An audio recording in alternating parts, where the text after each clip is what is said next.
นี่รักษาหนึ่งไม่ได้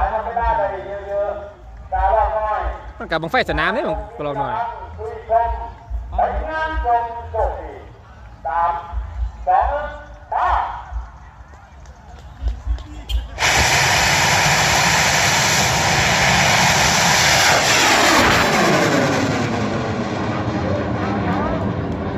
3นั่นสไตล์มันเลยเด่น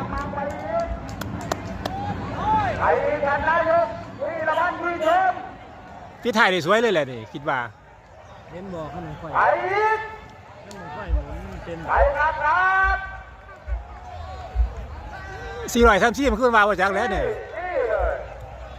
เรียนสาวเลยครับทำงานเร็วน่ะระบบพ่อมันทำงานแล้ว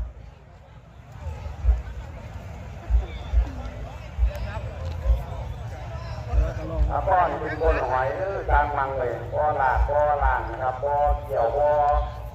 เดินขึ้นเต้านะครับไม่ต้องไปที่ใจสันๆนะครับ